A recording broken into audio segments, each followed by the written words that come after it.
Hello, everyone. How are you doing? My name is Brigida Toruño, and welcome to Uno Soul's Chat. I am honored today to be chatting with Beth Norcross and Leah Rampey. They are Uno Souls. With training in spirituality, ecology, and forestry, Beth Norcross founded the Center for Spirituality in Nature, which offers opportunities to deepen spirituality through nature and to nurture loving relationships with earth and spirit.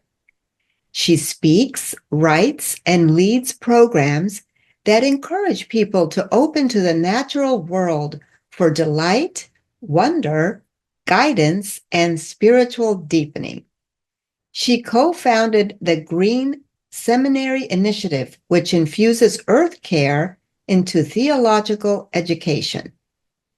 An adjunct professor at Wesley Theological Seminary, where she earned a Master of Theological Studies and a Doctor of Ministry, she has created and taught classes related to faith and ecology.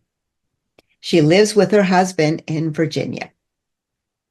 And Leah Rampey, she is a writer and retreat leader who weaves ecology, spirituality, and stories to encourage deeper connections to the natural world and strengthen the ties between Earth and the human soul. She is the author of Earth and Soul, Reconnecting Amid Climate Chaos, and she has led spiritual pilgrimages, retreats, and seminars, and is founder and leader of Church of the Wild Two Rivers. She holds a PhD in curriculum from Indiana University. She has taught in public schools and universities, held leadership roles in Fortune 100 companies, and headed a nonprofit organization dedicated to contemplative living and leadership. Leah resides with her husband in a co-housing community in West Virginia. Welcome, Beth and Leah. Thank you. We're so glad to be here. It's good to be with you, Brigida. Thanks. Thank you so much. I'm thrilled to be here with you. Tell me, how are you both doing? Well, this part of the half is doing fine. We're busy, of course, publicizing our new book, but it's a good kind of busy. That's right. I had that conversation with a friend this morning. I asked her how she was, and she paused and said, "There's so many levels. There's so many levels on which I could answer this." But I'm doing fine in the general sense, having just come off of leading a retreat this past weekend that was very heart nourishing and soul connecting, and being among the trees, and meeting this morning to plan one that's coming up next weekend. So I'm in the throes of that, but that feeds me. So That's wonderful. yeah. Thank you. Thanks, both of you. Well, I feel so honored to get to chat with both of you about your new book, Discovering the Spiritual Wisdom of Trees. And that has an official release date of April 22nd, which is also Earth Day. So congratulations to both of you on that. Thank you. Thank you. It was a real labor of love, Brigitte. Yeah. Why did you decide to write this book? I think the book found us. We have been colleagues for quite some time and really found common ground in our mutual love of the non-human world, the human world, but in this case, the non-human world. But also our way of approaching it was through the heart and through the grounding that came from spiritual deepening. And so we both have a fondness for trees and put together a 6-week course for the Center for Spirituality in Nature. And then the publisher of Broadleaf came to us and said, "Would you like to expand on this course and write a book?" And so how often does that happen? So of course we jumped on it. I would mention that expanding on this course and writing a book speaks a lot easier than it actually executes. I'm sure. because it's not a direct translation from the course, although I would say the leading the course was rich in learning, and we had the benefit of hearing from so many people about what it meant to them to connect more deeply with the trees. And so it inspired us to say yes. Uh, There was a lot more we wanted to say. We thought there was a lot more the trees were saying, the trees wanted to say. mhm. And so we are hopefully honest conduits for Yeah, them. yeah, that's wonderful. Thank you for providing me with an advanced copy of the book. I can't tell you, I can't express to you the joy, the awe, the wonder that it has brought to me to get to read this, enjoy it, meditate on it, especially during these challenging times. So nice to hear. Yeah, and I think that it just brought to mind so many different topics and themes, but especially the idea of connecting. I think that you both did a very nice job of talking about the importance of connection, like you said, among the humans and the non-humans, the trees in this case. Um, and I just find that very inspirational, and that we definitely, as humans, need to learn more of that. Yeah. It's a favorite topic, I think, certainly of mine, but I probably could speak for Beth too. The idea of staying connected. And, I think we are connected. I had an invitation recently to people who are participating in a retreat to write about a time when they felt deeply connected to the living world. And I sort of guided them through a meditation to do that, and then asked them to share with each other in small groups. And the response I got was how stunning it was to remember these times when each of them found, a particular instance of just feeling one with and deeply connected to heart, soul, and all of the senses to this living world. And oftentimes it was a tree that people felt connected to. So I think we know that probably way back from our childhood, because kids have that open sense of awe and wonder and are really ready, willing, and able to deeply connect. And then, we layer over with busyness and maybe a sense that we might look foolish if we're out, hugging trees or speaking to them or something. I've done it. Well, we have too. And as you well know, that's how we start the book, Yeah. by admitting. Right. But, I think it's such an important piece for us to connect to the whole living world. Because I think we feel incredibly lonely when we are not. We don't remember that this is a deep longing, a deep need, a deeply seated practice within us to make this kind of a connection. And when we forget that, then we lose some of our capacity for resilience, for empathy, for an open-hearted compassion, for deep soul connection, I think. Yeah. Yeah, thank you for sharing that. And what a wonderful exercise to go through in terms of thinking back to a tree from childhood. And I know that you wrote about that, Leah, in the book, like your favorite tree as a child. And it's so interesting. I hadn't thought about it until this moment, what my favorite tree was as a child. And I grew up in Alexandria, Virginia, and there was, I think you call it a crabapple tree. Does that sound right? Mhm. Yeah. And it was, I mean, as a kid, I thought it was this really tall tree, but it was actually pretty low. And so all the kids in the neighborhood, we would climb this poor little tree. I don't know. I guess we might have heard it, but it would come back year after year, and the crab apples would fall, and we would step on them or maybe throw them at each other. That's my memory of crab apples. Yeah, yeah. Um, but I also I really enjoyed you had in the book your invitation to discover by creating a spiritual practice. I don't want to give too much of the book away because I want people to read it. It's amazing and wonderful, but I want to sort of entice people with the little, some of these very important activities that you have in there. And in this, you talk about having a teacher tree, choosing a teacher tree, and I love how you took that through each chapter, and it was at the end of the chapter, sort of this activity that you would walk us through, and I loved it, and I did do it, and I have a teacher tree. There is a tree in my backyard that I believe it's a cedar pine, an evergreen. And it's been the tree that I hug when I go out, and I still sort of am careful. I don't have a fence back there. So like I kind of look to see if anybody's around, and I shouldn't care. But anyways, it's been a special tree for me, very grounding. And so that's my teacher tree.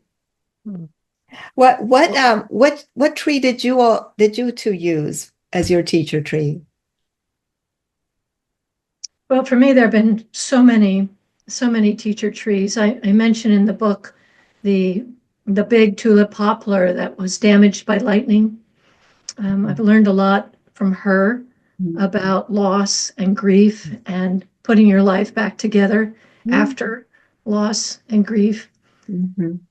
I'm also just very attracted to the little Charlie Brown Christmas tree pines, the little scribe. Maybe as I get older, I identify with them more.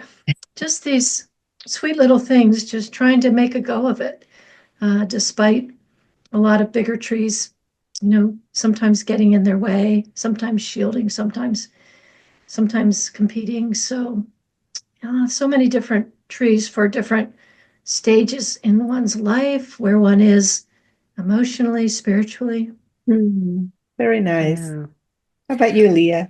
Well, I was just going to mention that both Beth and I have talked about the amazing trees on the coast of California, the coast redwoods, the sequoias. I mean, there's something that's just awe-inspiring, jaw-dropping. That's so amazing.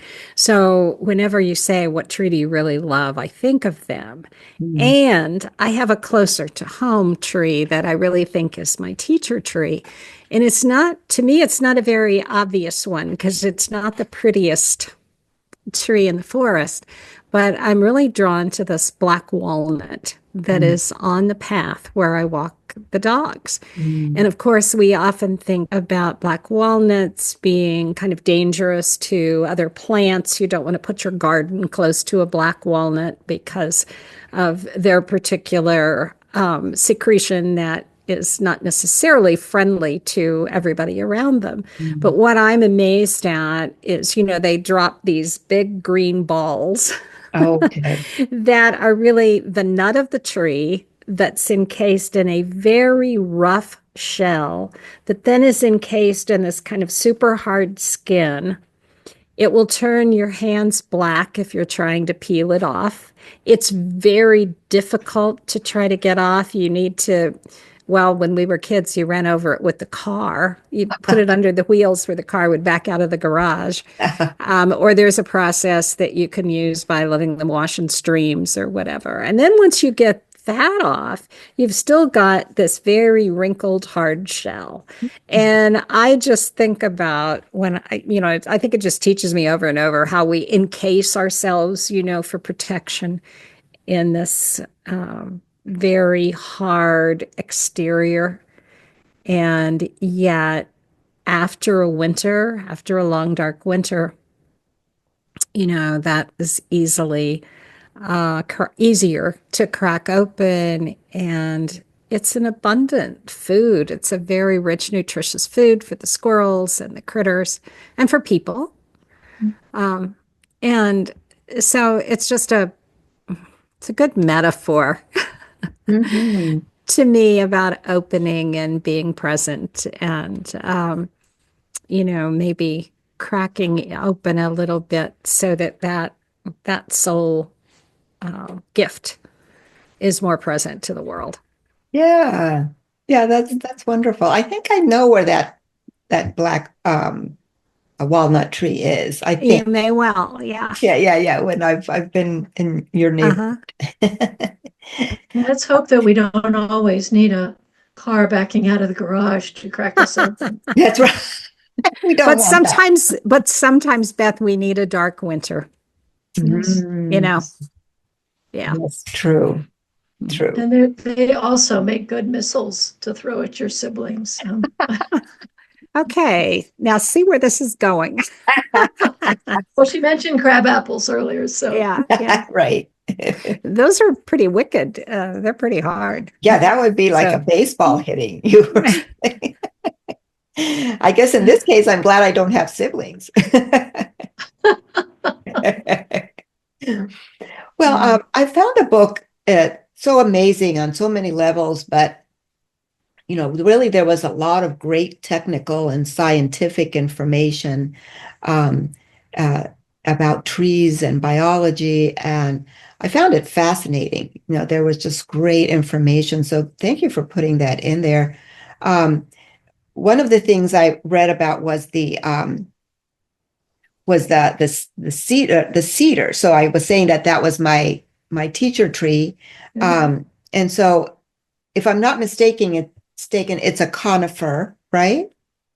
So it said in the book, it said that conifers arrived on Earth first, followed by flowering, leaf-dropping deciduous trees. So I was like, oh, wow.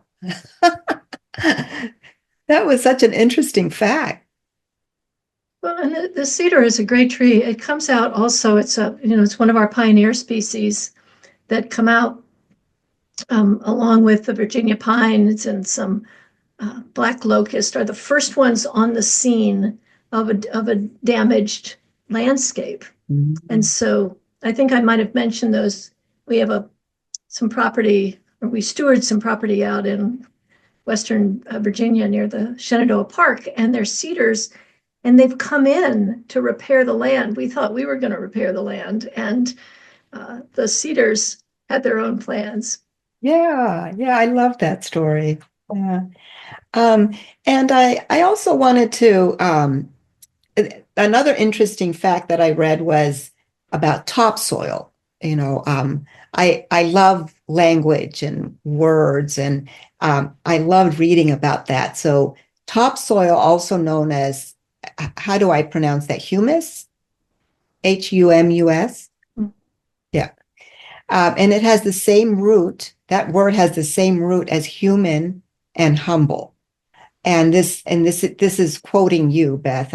This etymology reflects our long-standing human relationship with and dependence on soil. So I just found that so profound, that connection of the words and soil and humans and, I mean, humble. It was really, really a great insight to know. I think that it suggests this relationship that we all carry inside of us from long ago when we acknowledged our dependence on Earth for everything, for our very life. Mm-hmm. And we remember that. We remember that in our own skin.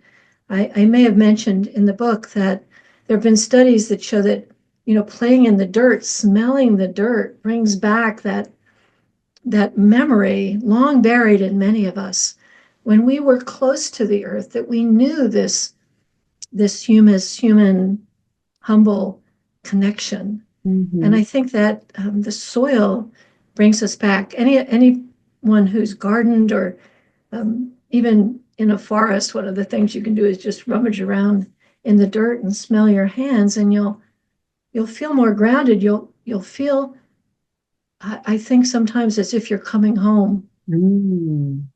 Mm. That's very true. Yeah. And then I And I also, just, yeah, go ahead. no, I was please just go going to ahead. add to that, that's also that soil feeds our microbiome.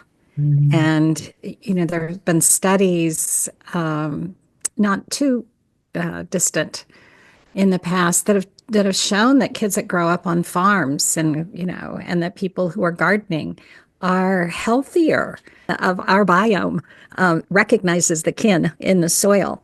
And so we are healthier and happier and more grounded, as Beth has said, when we have that deep connection. And of course, I always want to flag that we're not just going out into the woods to make it all about our own health and well-being. That's not really the entire basis of a relationship, right? You want it to be a mutual exchange. But I think honoring and feeling deep gratitude for the incredible gifts that soil and water and air and trees and plants give to us, really pour out on a daily basis, moment by moment, really, is really important to remember and take in. Yeah. Yeah, very true. Yeah, thank you. And in the book, I love again sort of this layering of the technical, the scientific, the biology, as well as the spiritual, which all sort of meld together in this weave of tapestry that I love. Leah, can you tell us a little bit about, you talk about Anam Cara, John O'Donohue's words in relation to the book, please? Sure, I'd be happy to. Well, I am very interested in Celtic spirituality, as I think you know, Brigitte. And John O'Donohue speaks about a very old practice that happened in monasteries, nunneries from days gone by in the Celtic world, and that was having an Anam Cara, having a soul friend. And a soul friend was considered someone who would keep your confidence, that you would be able to talk to, that you would be able to share maybe the answer to the question, is it well with your soul? And they would hold that and help you see where spirit was at work in you. And that was a beautiful exchange as it's explained in that world, in that time. It was a beautiful practice. And I think we see some, I don't want to say remnants, that sounds negative, but we see some ways in which that has come down to us, perhaps through spiritual directors now that people might work with. When we were writing about trees, it really occurred to us that the trees can and often do act as a soul friend, that they are pouring out their soul to us, and we have the opportunity, when we can be grounded and mindful, we have that opportunity of sharing what's going on with our soul and listening together for what's being invited in the world today. That's beautiful. Thank you. And there was another concept that I really love, and that you also mentioned, Leah, about refugia. Am I pronouncing that correctly? In relation to this book, if you could give us a few words about that, I'd be grateful. Yeah, most of us learned about that as Kathleen Dean Moore wrote about after St. Helens erupted. And it was such a devastating eruption that there was the sense that it would take years, if not decades, for any beings, any critters, any plants to reestablish themselves on this now desolate terrain. But in fact, what they found was it actually was more like months. And when the first on the scene peoples would be walking, they would see that were tiny shelters. Maybe it's a rock, maybe it's an overhang, something that protected plants or animals from the impact of this volcanic eruption. And of course, that can happen anywhere, that there are these little places of safety, these little places of refuge. And it invites us to think about, are there ways we can help create these places of refuge And we might say for people now, as well as thinking about for plants and animals and insects and birds and so on. How do we sustain those places of refuge where they are amidst all that's going on in the world of climate change and biodiversity loss and general chaos? And then there's also a practice of helping plants, animals, birds, other species migrate to places of refuge in advance of losing their homes. So it's an opening to, I think, a question and a conversation with the living world. And the question I think we're always asking is not, how do I save this whatever because I love it? That may be our first question, but a deeper question then becomes, what would you want? What would you have me do? What's invited here? Because we always want to remember to honor the wisdom of all of the lives around us. Mhm. I Yeah, wanted to jump in if I could, yes, please. excuse me, on the science and spirituality comment that you made earlier.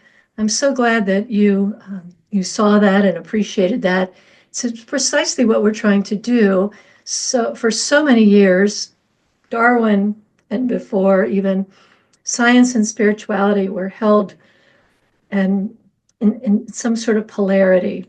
And what we were doing, some sort of dualism, your science, or you come down on team science or team spirit, and to not only try to hold them both, but I thought you put it beautifully that they're really quite woven together, and that you can't, in our opinion, you can't have science without spirit. You can't have spirit without science, because we are so grounded in the earth. And so for us, one of the reasons we included so much science, first of all, it's really cool and fun. Mhm. We love it. It's So we wanted important. to include it. Um, but also, as we get to know our soul friends, as you would want to get to know a new friend, we want to know all about them. We want to know how they operate, how they work. And as we get to know these trees, be it an individual tree or a forest, how much richer the relationship will be, how much greater those connections, how much more I am apt to know how I might be able to be helpful if we listen through the science as to how they grow, how they die, how they renew, how they're resilient. And we've got now whole bookshelves of new tree stuff that we learned in writing this book. And I think it's really, for us, at least I'll speak for myself, for me, the science helps us get to know trees and unlock much of the wonder and delight and awe with which we see them. Yeah, that's great. And I definitely I love how the book was written, and it was a page turner for me. And with pauses, right, at the end of the chapter for reflection and doing activities with my teacher tree. So it was very, very well thought out. So thank you for providing the world with this very important resource. And I also loved the theme of renewal and hope in the book as well, because I think you took us through, the birth, right, of the trees and the plants, and I know you spoke about acorns, Beth, and that sort of how this one acorn started this forest, and so it was beautiful things there, and then all the way through loss and grief and back to renewal and hope. So, yeah. Time in the forest does, in fact, at least it gives us hope, and we're hoping that others will see that as well. And hope is a pretty loaded, difficult subject sometimes right now, given the state of affairs. And so, what does it really mean to be hopeful, to participate in hope? Yes, always, and to see where there is hope, where we might not even imagine it. I mean, I couldn't have known. We couldn't have known it was there. So what else is going on out there that is just waiting to burst forth That's in right. this new uh, this new way of being that we're living in right now. So yes, hope in a new and in a different way. Not so much a hope for getting what we are going back to where we were, but a hope for a new awakening, a new way of being Yeah. with what we can see and what we can participate in, and what we can only have faith is Yeah. there Yeah. Thank you for beyond the beautiful ourselves. explanation. Yeah. I found a quote from Ralph Waldo Emerson, who said, "The creation of 1,000 forests is in one acorn." And I thought, wow, that was partly in the book, this whole explanation of real stories that both of you have. So, um, do you have a next writing project? Leah, I'm gonna take that one. The short answer, I guess, is not a next project that I have in mind as a book.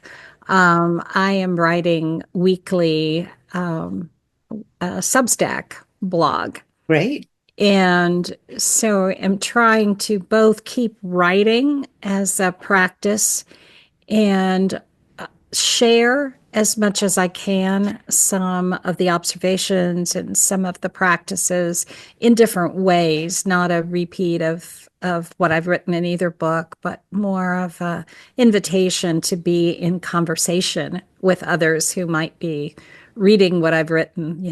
What do we do? How do we keep ourselves grounded in these times? What is the way that we can open to bearing witness to an incredible amount of grief and loss and hold that sense of beauty and awe and wonder?